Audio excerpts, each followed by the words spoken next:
శ్రీకాకుళంలో ఘనంగా ప్రారంభమైన బ్యాడ్మింటన్ ఛాంపియన్షిప్ 2026 శ్రీకాకుళం నగరంలోని స్థానిక శాంతినగర్ ఇండోర్ స్టేడియంలో సెరిన్ వుడ్స్ సౌజన్యంతో ఏర్పాటు చేసిన బ్యాడ్మింటన్ ఛాంపియన్షిప్ 2026 శనివారం అత్యంత ఉత్సాహపూరిత వాతావరణంలో ప్రారంభమైంది.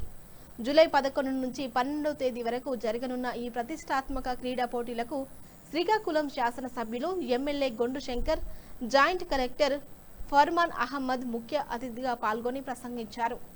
బ్యాడ్మింటన్ అసోసియేషన్ ఎంతో క్రమశిక్షణతో పనిచేస్తుందని నిర్వాహకులను అభినందిస్తూ జాతీయ స్థాయి క్రీడాకారులను తయారు చేసే దిశగా స్థానిక యువతకు ఎల్లప్పుడూ తన వంతుగా మరియు ప్రభుత్వం పరంగా పూర్తి అండదండలు ఉంటాయని గొండు శంకర్ భరోసా ఇచ్చారు. 26 సందర్భంగా ఈరోజు ఈ కార్యక్రమానికి ముఖ్య అతిథులుగా విచ్చేసినటువంటి young and dynamic joint collector గారు ఫర్మాన్ అహ్మద్ గారికి, అలాగే ఈ అసోసియేషన్ చైర్మన్ గారు రాజేంద్ర గారికి, ఎగ్జిక్యూటివ్ ప్రెసిడెంట్ బైర్ దామోదర్ గారికి, అలాగే రాజు గారికి, అలాగే మన కిరణ్ గారికి, అలాగే బీజేపీ రాష్ట్ర ఉపాధ్యక్షులు పైడి వేణుగోపాల్ గారికి, అలాగే సాగర్ గారికి, అలాగే ప్రసాద్ గారికి, ఇతర కోచెస్కి, ఇంటర్నేషనల్ కోచెస్, నేషనల్ కోచెస్ అందరూ ఇక్కడ ఉన్నారు. అలాగే ఇతర అసోసియేషన్ సభ్యులు అందరూ ఉన్నారు, వారందరికీ, అలాగే ఇక్కడికి ఇచ్చేసినటువంటి ప్లేయర్స్ పేరెంట్స్ ఉన్నారు, వారికి అందరికీ పేరు పేరున నా హృదయపూర్వక నమస్కారాలు, అభినందనలు. అలాగే స్పోర్ట్స్ ఆడుతున్నటువంటి ఈ బ్యాడ్మింటన్ అసోసియేషన్ చాలా పటిష్టంగా ఉంది, చాలా డిసిప్లిన్గా ఉంది అని నేను తెలుసుకున్న వెంటనే, నాకు రిప్రజెంట్ చేసిన వెంటనే నేను కలెక్టర్ గారు, జేసీ గారి దృష్టికి తీసుకువెళ్ళి మళ్ళీ ఈ రెన్యువల్ కూడా మేము పెంచడం జరిగింది. తర్వాత మళ్ళీ తదనంతరం ఈ ఏదైతే కార్పెట్స్ అన్నీ, ఏదైతే మ్యాట్స్ అన్నీ కూడా చేంజ్ చేస్తామంటే వెంటనే జేసీ గారు చెప్పడం, మన జాయింట్ కలెక్టర్ గారు వెంటనే దాన్ని ఇంప్రూవ్ చేసి మనకి ఇవ్వడం. ఎందుకంటే వారు కూడా స్వతహాగా గేమ్స్ ఆడుతుంటారు, పాల్గొంటారు, వాళ్ళకి ఇంట్రెస్ట్, దీనికి ప్రోత్సహించడం కూడా మనందరికి అదృష్టం. మనకి యంగ్ డైనమిక్ కలెక్టర్ గారు, అలాగే ఒక మంచి డైనమిక్ జాయింట్ కలెక్టర్ గారు, ఇంకో డైనమిక్ ఎస్పీ గారు మనకు దొరకడం. సో వీళ్ళందరి ప్రోత్సాహంతో మనం లాస్ట్ 2 years ఎన్నో రకాల ఈవెన్ రెవెన్యూ అసోసియేషన్ కూడా ఎన్నో సంవత్సరాలు స్పోర్ట్స్ పెట్టకపోతే సార్ ఆధ్వర్యంలో రెవెన్యూ అసోసియేషన్ స్పోర్ట్స్ పెట్టడం జరిగింది. సో ఎన్డీఏ కూటమి ప్రభుత్వం వచ్చిన తర్వాత గవర్నమెంట్ కూడా, మన ఎడ్యుకేషన్ మినిస్టర్ లోకేష్ అన్న గారు కూడా ప్రత్యేకమైన శ్రద్ధ తీసుకొని మళ్ళీ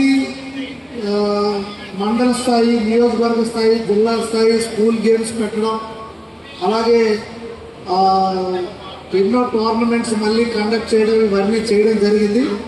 శ్రీకాకుళం విషయానికి వస్తే మనం గత కొన్ని సంవత్సరాలుగా స్పోర్ట్స్లో చాలామంది క్రీడాకారులకు సరైన వసతులు కల్పించకుండా మనం వెనకబడి ఉన్నాం. దాంట్లో భాగంగా ఇప్పుడు ఏదైతే కోడ్రామూర్ స్టేడియం ఉందో అదొక 2-3 monthsలో 5 కోట్లు బకాయిలు చెల్లించాం. ఆయన చాలా ఫాస్ట్గా వర్క్ చేస్తున్నారు. ఇంకొక 3 నెలల్లో ఇండోర్ స్టేడియం అది కంప్లీట్ అవుతుంది. ఇంకా గ్యాలరీ ఇవన్నీ సెకండ్ ఫేజ్ ఒక 9 crores అది కూడా ప్రపోజల్ పంపించాం. అది కూడా త్వరలో మనకు శాంక్షన్ రాబోతుంది. దీంతో పాటుగా ఆతుకు వలస దగ్గర మనం 35 acres ల్యాండ్ ఉంది.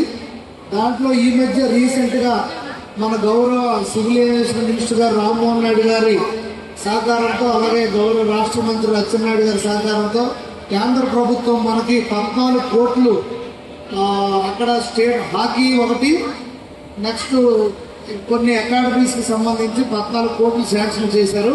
అది కూడా వర్క్ శంకుస్థాపన చేశాం. అది కూడా 1 yearలో కంప్లీట్ చేయడానికి మేము పూర్తిగా ప్రయత్నాలు చేస్తున్నాం.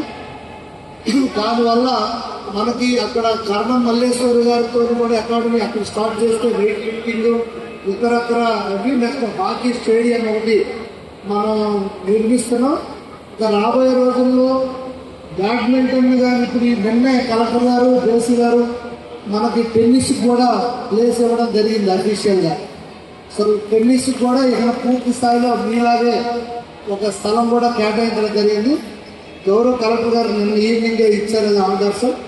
సో తప్పకుండా అటు టెన్నిస్ కానీ, ఇటు బ్యాడ్మింటన్ కానీ రాష్ట్రంలోనే కాదు నేషనల్ లెవెల్లో మనం ఏమాత్రం తీసుకోమని మీ అందరూ చేస్తున్న కృషి అభినందనీయం. మీ వెన్నంటి మేము ఎప్పుడూ సపోర్ట్గా ఉంటాం. తప్పకుండా ప్రభుత్వం తరపు నుండి అలాగే నా తరపు నుండి కానీ ఎంపీ గారు కేంద్ర మంత్రి గారు రామ్మోహన్ రెడ్డి గారు